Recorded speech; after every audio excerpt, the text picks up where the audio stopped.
আজকে কেমিস্ট্রির এমন একটা সূত্র দেখাবো যে সূত্রের সাথে তুমি কি অসংখ্য কি অঙ্ক সলভ করতে পারো কেমিস্ট্রি। আচ্ছা, এখন দেখো একটা সূত্র আমরা যদি জানি n ইকুয়াল কত w বাই কত m ইকুয়াল কত b বাই কত 22 কত 4 লিটার বাই কত n বাই কত n a। তাহলে দেখো এই একটা সূত্র, এটা মূলত কি তোমার রসায়নের কি ষষ্ঠ অধ্যায় সূত্র, হ্যাঁ এসএসসি লেভেলের। এখন আবার ইন্টারমিডিয়েট ওই সূত্রে কি ব্যবহার আছে। এখন এখানে সূত্র আছে কয়টা মূলত দেখো, এইটা ইকুয়াল যদি এটা একবার ধরি তাহলে n ইকুয়াল কত w বাই কত m, এটা একটা সূত্র।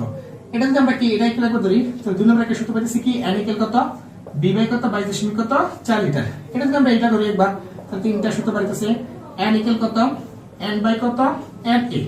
আচ্ছা, এখন এটা যদি ইকুয়াল আমরা একটা সূত্র ধরি তাহলে 4 নম্বর সূত্র পাইতেছে w বাই কত m ইকুয়াল কত b বাই কত 22.4 লিটার। আচ্ছা, এখন এটা যদি এটা একবার ধরি তাহলে 5 নম্বর সূত্র কি দাঁড়াচ্ছে w বাই কত m ইকুয়াল কত n বাই কত n a। আচ্ছা, এখন এটাই যদি আমরা একবার এটা সূত্র ধরি তাহলে 6 নম্বর সূত্র যেটা দাঁড়াচ্ছে সেটা কি b বাই কত 22.4 ইকুয়াল কত n বাই কত n a। আচ্ছা, এইখানে এই 6টা সূত্র আমরা একটা সূত্রের সাপেক্ষে লিখছি। এখন 6 ক্যাটাগরিতে এখানে কি এই w বলতে কি দেখো, w বলতে হচ্ছে আমরা কি তুল্য ভর, কি বল তুল্য ভর, যার একক থাকবে গ্রামে।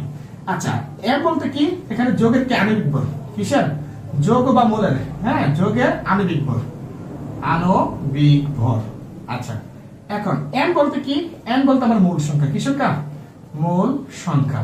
আচ্ছা, এখন মূল সংখ্যা একক থাকবে কি মোল এককে। আচ্ছা, এখানে v বলতে কি, v তো আমরা জানি আয়তন, v বলতে কি আয়তন, v এর আয়তন কি থাকবে মিলিলিটার বা কি লিটারে দেওয়া থাকবে, বুঝতে পারছি। এখন w তো বুঝেছি, m তো বুঝেছি, n বলতে কি এই n বলতে আমরা কি জানি অনুসংখ্যা, কি সংখ্যা অনুসংখ্যা, অনুসংখ্যা ঠিক আছে, বা পরমাণু সংখ্যা, অণু বা পরমাণু, পরমাণু সংখ্যা, অনুসংখ্যা বা পরমাণু সংখ্যা হচ্ছে n।